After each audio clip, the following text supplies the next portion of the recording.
Tenemos un invitado ya acá sentado desde la redacción de La Tercera. Está el senador vicepresidente, además del Senado de la Cámara Alta, Matías Walker, a quien saludo de inmediato. Senador, ¿cómo le va? Buen día. Gracias por estar acá antes de la redacción. Rodrigo, muy buenos días.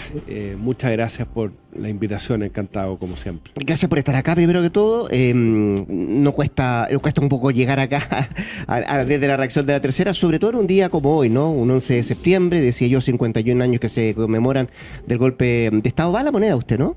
Sí, voy a la moneda en representación de la mesa del Senado. Creo que es importante siempre en esta fecha conmemorar lo que fue el 11 de septiembre del año 1973 y el sentido del nunca más, ¿no? Nunca más el quiebre de la democracia, la violación sistemática de los derechos humanos que ocurrió con la dictadura militar. Vamos a hacer además en la sesión del Senado un minuto de silencio por todos los chilenos fallecidos el 11 de septiembre de 1973, incluyendo, por cierto, al presidente Salvador Allende, que fue presidente del Senado y que fue padre de una colega nuestra, la querida senadora Isabel Allende. Entiendo que no va a estar la senadora, tampoco familiares de Salvador Allende, porque están la mayoría fuera del país, no van a estar presentes en la ceremonia de la moneda. No lo sabía. Ya. Y sí sé que se había mostrado también alguna situación que se había generado en la Cámara de Diputados, también que en paralelo al Senado también conmemoran este 11 de septiembre. Sí, bueno, yo creo que acá el llamado que uno siempre hace es a la sobriedad republicana, ¿no? Con mucho respeto a las personas que fallecieron, las víctimas de violación a los derechos humanos. Por eso yo quise estar el año pasado también cuando se conmemoraron los 50 años. Había toda una polémica, creo que fue lamentable que Chile Vamos se restara el año pasado en la conmemoración de los 50 años, porque yo creo que el nunca más tiene que congregarnos a todos. El presidente Piñera, que en paz descanse, hizo un gesto muy importante en su momento. El nunca más habló de cómplices pasivos, de violación a los derechos humanos, y yo creo que ese es el espíritu republicano que tiene que imperar este día. Esa es la idea, ¿no? Al menos lo que se piensa, como así también despegar lo que tiene que ver con el tema de seguridad. Ayer la ministra del Interior, Carolina Toá, yo la escuchaba, decía, bueno, este día no tiene que estar cargado con medidas de seguridad, decía ella. Pero claramente la historia nos ha mostrado que todos los 11 de septiembre hay situaciones que se van generando. Y sabíamos temprano en la mañana, senador, de suspensión de clases en algunos colegios emblemáticos. Hay un plan que ha activado el gobierno también para hacer frente a este tipo de situaciones que me imagino no nos gustaría ver a nadie, ¿no? Es lamentable, Rodrigo. Yo leía también ayer en la noche esta suspensión de clases, además en forma absolutamente intempestiva, ¿no? El Instituto Nacional, el Instituto Barro Barán, porque eso muchos establecimientos emblemáticos. Es como dar por perdida de antemano la batalla contra la delincuencia. Y eso yo creo que es lamentable. Por el contrario, el Estado lo que tiene que demostrar es capacidad para prevenir este tipo de ataques y que el país siga funcionando, ¿no? Se instaló este tema el día de ayer en un punto de prensa donde estaba el delegado presidencial, que él fue el primero que dijo, bueno, existe la posibilidad de que se suspendan clases. ¿De antemano no le parece esa idea de plantearlo? Lo que no me parece es la improvisación. Ya. O sea, que esto se anuncie ayer en la noche, ¿no? Porque es como decir, mire, intentamos emplear todas las medidas de seguridad para prevenir hechos de violencia y no fue posible. Entonces, muestra, como digo, Rodrigo, una debilidad del Estado que me parece preocupante, porque finalmente redunda también en la falta de decisión del gobierno de decretar estado de excepción constitucional en la región metropolitana. Yo, cada vez que va la ministra del Interior y nos pide renovar el estado de excepción, el estado de emergencia, que quisieron eliminar en el último proceso constituyente, dicho sea de paso, entre paréntesis, y nos piden prorrogar el estado de emergencia en la macrozona sur, yo le pregunto a la ministra, ¿por qué no se puede hacer este mismo esfuerzo en la región metropolitana? Al menos resguardando la infraestructura crítica, ¿no? Que las Fuerzas Armadas puedan resguardar las carreteras. Lo han pedido los alcaldes de la región metropolitana de manera transversal. Lo ha pedido el gobernador Claudio Rego. O sea, esto no es un tema de gobierno y oposición.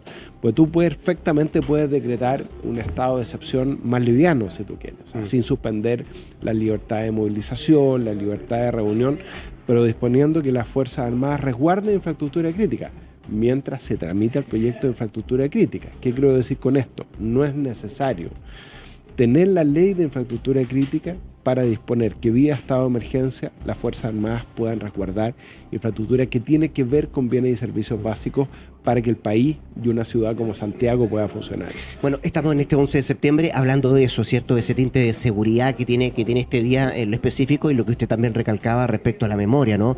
De lo que pasó hace 51 años. Senador Walker, ¿qué le pasa a usted cuando lee o escucha este tipo de cosas cuando, por ejemplo, el Partido Republicano en su Twitter pone hace 51 años las Fuerzas Armadas y de orden salvaron a Chile de una tiranía marxista y tanto hoy como hace 5 años, en pleno estallido delictual, sacrifican sus vidas para proteger a la patria? Desde el Partido Republicano les damos las gracias por servir a nuestro país. Lo leí y me parece lamentable, me parece que le faltó al Partido Republicano altura republicana, paradojalmente. No le hicieron honor al nombre de ese partido. Porque en este día, que es muy sensible para miles de chilenos que perdieron a sus seres queridos, que perdieron a sus padres, que perdieron a sus familiares, por eso yo te decía la importancia de que la unanimidad de los comités del Senado hayan acordado este minuto de silencio hoy día, al inicio de la sesión, en la tarde, incluyendo el Partido Republicano, incluyendo el Partido Social Cristiano. Eso me parece que son los gestos correctos. Pero creo que este video, esta declaración, me parece absolutamente desafortunada. Todos sabemos el juicio histórico que puede tener cada uno respecto del 11 de septiembre. Se han escrito libros. El año pasado el propio presidente Boric participó en el lanzamiento de las memorias del presidente Elwin, de lo que fue su rol crítico respecto a la unidad popular. Pero hoy día hay que mostrar mucha empatía con los caídos y con las personas fallecidas y sus deudos, ¿no? Sí, senador, estábamos conversando a propósito de este día particularmente, ¿no? ¿Usted siente, por lo que estábamos leyendo del Partido Republicano, a pesar de que usted me dice, bueno, hubo un acuerdo de todas las bancadas de un minuto de silencio en el Senado, pero siente que esto y estas expresiones que se van generando, que se van dando, todavía genera en el 11 de septiembre una división en este país? Por cierto, y acá existe, Rodrigo, una oportunidad para demostrar altura de mira, ¿no? Y por eso este minuto de silencio que acordamos unánimemente en el Senado, de manera sobria, ¿no? Yo creo que tiene que marcar la pauta. Yo creo que fue, como digo, bastante desafortunado esta declaración del Partido Republicano. Le faltó altura de mira. Yo creo que este es un buen día para dejar de lado la contingencia electoral. Todos sabemos que el Partido Republicano le quiere hablar a su nicho, ¿no? Estamos a un mes de unas elecciones. Pero bueno, nosotros como demócratas sentimos que nuestro rol desde el centro político debe ser distinto. Debe ser recordar, conmemorar, insisto, cada uno tiene su juicio crítico respecto a lo que fue el gobierno, la Unidad Popular, por eso yo recordaba lo que fue el lanzamiento del libro del presidente Elwin, presentado en la Universidad de Chile por el propio presidente Gabriel Boric, ¿no? Y por Carlos Peña. Sí. Bueno, yo creo que tiene que ser una oportunidad de reflexión más que de enrostrarse, ¿no? Quienes finalmente se impusieron por la fuerza ese día, porque además uno no puede desacoplar lo que es el 11 de septiembre con lo que vino después, ¿no? Y las graves y brutales violaciones a los derechos humanos que reconoció el propio gobierno del presidente Elwin bajo una política de Estado, lo que fue la Comisión de Verdad y Reconciliación.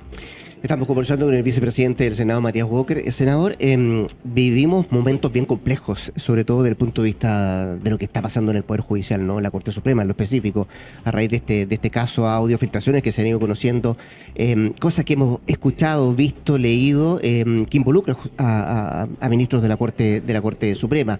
Y hay una serie de anuncios de acusaciones constitucionales que ya están planteando algunos parlamentarios, algunas bancadas en lo específico. Yo sé que usted como senador no puede tomar parte porque después en algún momento va a ser jurado, ¿no?, respecto a esto.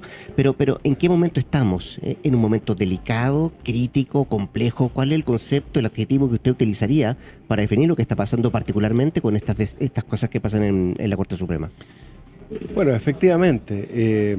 Generalmente con estas crisis, ocurrió también con la crisis del financiamiento de la política. Recuerdo cuando se generó las propuestas de la Comisión Engel en su momento. ¿Usted lo pone al nivel de eso esto o es un poco más grave? Con lo que fue el caso Mopgate, ¿sí?, ¿no es cierto?, el caso Cabal. Bueno, es un caso grave y esto exige de las instituciones responder en consecuencia, con los instrumentos del Estado de Derecho.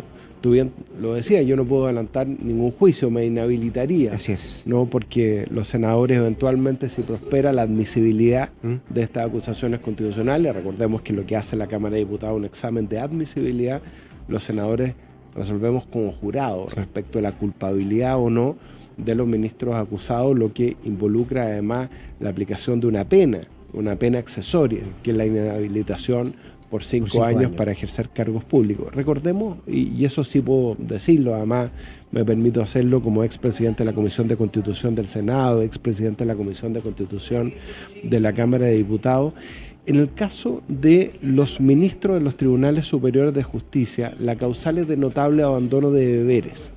¿Qué significa esto? Lo decía el profesor Alejandro Silva Bascuñán en uno de sus textos. Significa faltas graves y reiteradas a sus funciones jurisdiccionales. O sea, eso es lo que, una vez que se presenten estas acusaciones, que ya a esta altura perdí la cuenta respecto de cuántos ministros, ¿no es cierto? Al menos 3. Al menos 3, puede ser 4. El ministro Sergio Muñoz, la ministra Bianco, el ministro Matos. Exacto. Entonces, para explicarle a la gente, lo que van a hacer los de la sala de la Cámara de Diputados es pronunciarse respecto a la admisibilidad, ¿no?, de una acusación que presente un grupo de 10 diputados respecto de cada uno de ellos, y tienen que decirle al Senado, por así decirlo, mire, acá concurre o no la causal de notable abandono de deberes por eso. Y después tiene que ir un diputado acusador ante el Senado a sostener la acusación, argumentarla, ¿no? Y ahí los senadores actuamos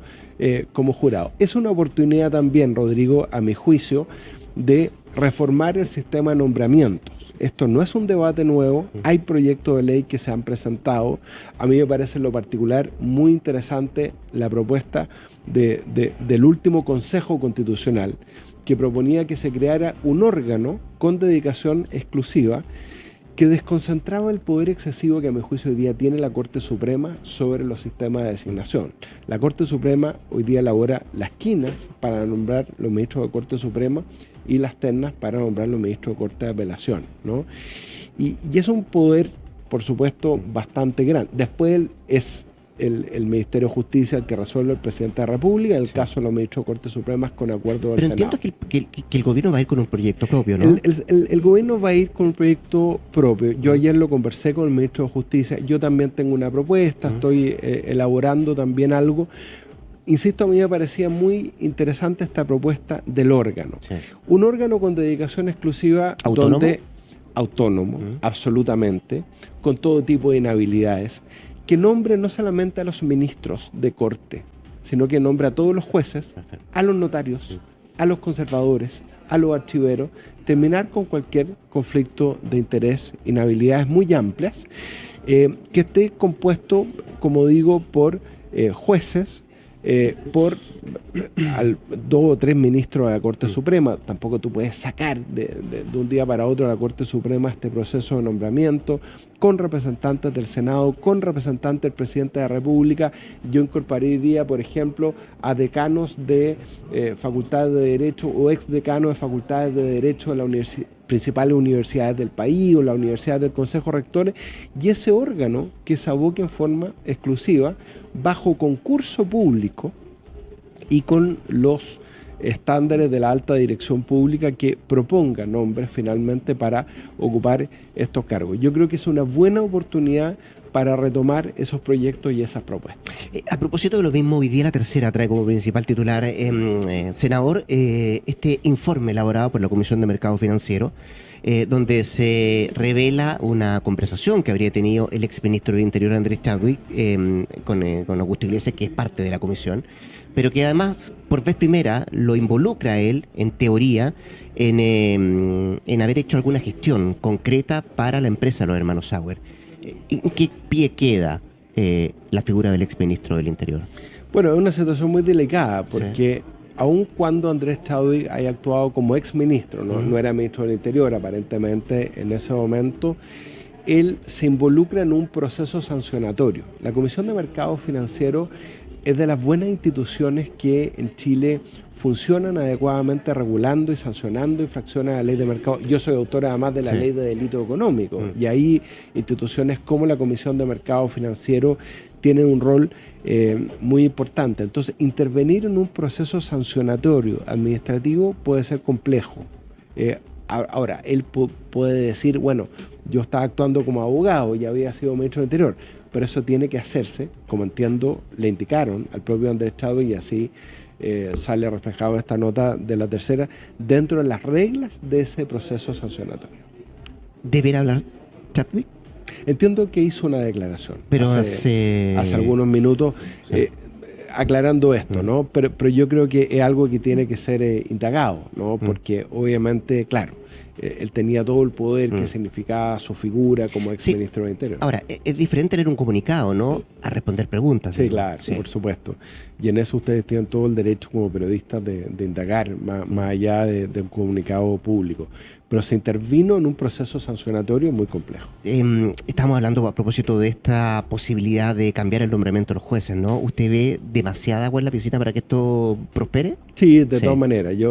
Mira, como te digo, una de las razones por las cuales yo voté a favor de la última propuesta constitucional tenía relación con esta propuesta de crear un consejo, un órgano colegiado que pudiera participar en los sistemas de nombramiento, ¿no?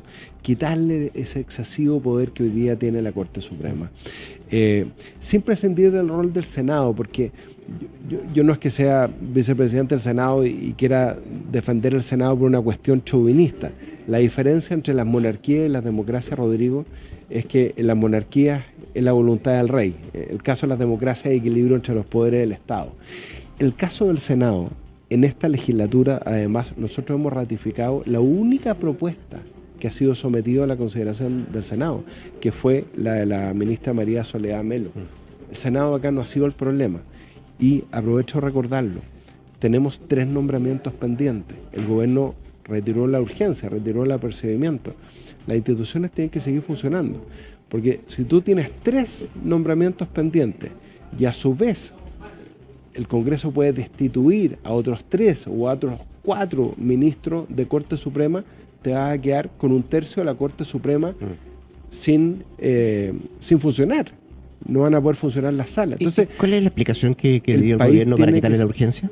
Aparentemente no tiene los votos, aparentemente tiene dificultades con la bancada de la UDI, con la bancada del Partido Comunista para tener los votos. Yo soy partidario que se voten los nombres. O sea, si el presidente de la República, después de una quina elaborada por la Corte Suprema, propone los nombres de la ministra Jessica González y la otra ministra López, me parece que es el apellido, bueno, tiene que sostener esa propuesta, porque las instituciones tienen que seguir funcionando. Senador Walker, a propósito de reformas, de cambios que se tienen que hacer a esto, también ha surgido, y parece que está tomando un poquito más de fuerza que hace un par de meses atrás, la posibilidad de una reforma al sistema político. Entiendo que el senador Urresti está en una posición muy cercana también al gobierno para empujar esta reforma al sistema político. ¿Es el momento para hacerlo? Por supuesto. Ahora, no puede haber reforma al sistema político sin modernización y profesionalización del Estado. Ya. O sea, el que crea van de la mano. Que todo se resuelve estableciendo un umbral mínimo de 5% para que los partidos políticos lleguen al Congreso, o sea, está absolutamente equivocado, se cree que con eso se va a resolver todo. Perú también tiene el umbral del 5% y vaya que tienen crisis institucionales todos los años con un presidente que no dura más de un año. Espero que no siga ocurriendo así en ese querido país, pero el tema es mucho más profundo. La última propuesta constitucional traía también toda una propuesta respecto de modernización y profesionalización del Estado. O sea, porque si no, para la gente que va caminando por la calle, este es un debate absolutamente académico. La gente dice, ¿qué me importa a mí el umbral mínimo de los partidos para llegar al Congreso? Si yo necesito, la pyme, cuando va a hacer un trámite, claramente que suena poco sexy, ¿no? Que lo atienda un profesional y que el Estado funcione. Sí, lo que le digo, claramente suena poco sexy Por para la eso te ciudadanía digo. hablar de una reforma al sistema político, pero parece que es más necesario que nunca. Es muy necesario y también es necesaria la modernización y profesionalización del Estado. Senador Walker, usted me planteaba hace poco rato cuando yo le planteaba lo del Partido Republicano y el 11 de septiembre, ¿no? Usted decía, ojalá no saquen provecho político. Lo que estamos viviendo con el caso Audio, los efectos en la Corte Suprema, la figura también de algunos nombres que han aparecido, como el propio exministro Andrés Chadwick, ¿usted cree que va a meter ruido, va a mover un poquito la aguja o va a afectar a las elecciones de octubre? Bueno, cada uno va a tratar de sacar cuenta alegre, que a mi juicio constituye un error, ¿no? Porque claro, algunos van a decir, no, ¿Usted cree que algunos se van a aprovechar políticamente de esto? Pero por supuesto, y algunos van a decir, no, lo que pasa es que Hermosilla fue abogado, el jefe de asesores de La Moneda, Miguel Crispi. Otros van a decir, no, es que Hermosilla es amigo de Andrés Chávez. Y cada uno va a tratar de sacar cuenta ¿Y hoy alegre. día hay alguien que está sacando provecho político? Pero no me cabe duda, si es cosa de ver la prensa. Pero mire, yo creo que el rol que tenemos quienes hoy día representamos en las instituciones como el Senado es hacer propuestas y sacar de la crisis una oportunidad, que las instituciones funcionen. Hoy día hay un proceso que está investigando el Ministerio Público por hechos eventualmente constitutivos de delito. Hay un proceso administrativo sancionatorio dentro de la excelentísima Corte Suprema y hay otro proceso de juicio político que se va a seguir en el Congreso Nacional. Y eso debe seguir su curso y cada uno de los órganos del Estado tiene que actuar de acuerdo a sus instituciones. Pero el que crea que va a sacar cuenta alegre de toda esta crisis está muy equivocado. Senador, estamos en septiembre y hay una crisis de seguridad latente, ¿no? Hay una preocupación de diversos estamentos del Estado, el rol que está cumpliendo el gobierno también va en ese camino, pero a la par o en paralelo el gobierno está haciendo un impulso legislativo de algunos temas, eutanasia, el CAE y otros proyectos que están ahí sobre la mesa que quiere impulsar. ¿Se puede caminar y mascar chicle en este caso? Bueno, obviamente el Congreso Nacional tiene que discutir todos los temas, pero la prioridad la hemos fijado, el Senado, la Cámara de Diputados en conjunto con el Gobierno, en la agenda Fast Track legislativo en materia de seguridad y también en materia económica. Ayer aprobamos un proyecto que tiene que ver con el Fast Track legislativo en materia económica, que es el que dice relación con agilizar todos los permisos de edificación, porque hoy día la construcción está muy débil, construcción que genera empleo, tiene que ver con el plan de emergencia habitacional, con la capacidad de los sectores más vulnerables y la clase media de acceder a la vivienda propia. Pero también, entre paréntesis, el gobierno prorrogó el decreto respecto a la caducidad de los permisos de edificación. Había más de 100.000 permisos de edificación próximos a vencer. Eso tiene que ver con empleo, eso tiene que ver con... Bueno, esos son los temas que le interesan. Pero respecto al Fast Track, respecto a la agenda de seguridad. Es verdad que solo uno de los proyectos de 15, entiendo. Así es, que es la ley de reincidencia. Solo ese fue aprobado. Que es muy importante. Y estamos en deuda respecto de 14 otros proyectos, el cronograma. ¿no? Sí, pero de esos 14 proyectos nosotros teníamos a junio 2 metas. Sacar ley de reincidencia, que ya se aprobó, ya está vigente, muy importante, porque además le da más herramientas al Ministerio Público, a la Fiscalía para enfrentar el crimen organizado. A propósito de los 23 narcos que fueron liberados en Ovalle de manera absolutamente inexplicable y ahora se dieron a la fuga, y presentamos un proyecto también con la senadora Rincón al respecto. Falta ley que crea el Ministerio de Seguridad Pública. Ahí hay toda una discusión menor, si va a haber un Seremi de seguridad, si va a ser el delegado presidencial. Yo creo que tiene que ser el delegado presidencial, Carabineros, la Policía de Investigaciones en regiones, se lo digo como parlamentario de regiones, sigue al delegado presidencial. Y de ahí vienen otros proyectos que están en la Cámara. Ya, pero ley de inteligencia, ley antiterrorista. Me lo está mencionando todo, me parece bien, pero cuando uno escucha al ministro Elizalde... No tengo Elizalde, ningún problema, puedo mencionar los 14. Por supuesto, sí. No sé cuánto tiempo tenemos. O sea, tenemos harto tiempo, pero básicamente quiero centrarlo en esto, porque cuando el ministro Elizalde dice, bueno, y le preguntan por qué ha demorado tanto la agenda Fast Track en materia de seguridad que salga del Congreso, bueno, él dice, nosotros ponemos la urgencia, pero es el Congreso el que legisla, endosando un poco la responsabilidad, y usted me da la razón de alguna manera en decir, bueno, ha costado sacar esos Yo le proyectos. diría con todo cariño al ministro Elizalde que le pida también a sus parlamentarios que presiden las comisiones actuar en consecuencia. Y que cuando esos proyectos lleguen a la sala y tengan que ser votados, como pasó con la ley Nain Retamal, con la ley del robo de madera o con la ley antiterrorista, sus parlamentarios de su gobierno voten a favor. Creo que no estamos pidiendo demasiado. Me quiero cambiar rápidamente de tema. Me dice la editora que nos queda un par de minutos. Qué bueno. Para hablar de los 14 proyectos de seguridad que faltan. Podríamos haber seguido hablando de los 14 proyectos, pero quiero hablar de otro proyecto que tiene usted en mente y lo había esbozado en una entrevista, esto de una candidatura presidencial de su partido, ¿no? Es la figura de Jimena Rincón. Ella recoge el guante de alguna manera y dice, estoy dispuesta. ¿Esto qué implica, senador, de parte de demócratas? ¿Ir a primaria? ¿Ir a la papeleta directo? ¿Lo van a conversar con Chile Vamos? ¿Van a tener negociaciones? ¿O efectivamente ustedes van por la carrera presidencial? Sí, efectivamente yo lo dije hace algunas semanas en una entrevista en La Tercera con Cristóbal Fuentes. Yo creo que es bueno que el centro tenga una expresión en la carrera presidencial. Los ciudadanos que votan por el centro, que son la mayoría de los chilenos, en las últimas elecciones no han tenido una referente, una candidatura de centro propiamente tal. Probablemente la última fue Carolina Goich, como expresión de centro propiamente tal. Después la Democracia Cristiana, nuestro partido toda la vida, y lo digo con mucha pena, hoy día está aliada con el Partido Comunista, vota por Alejandro Navarro en Biobío. Entonces yo creo que es muy importante que el centro político tenga una expresión.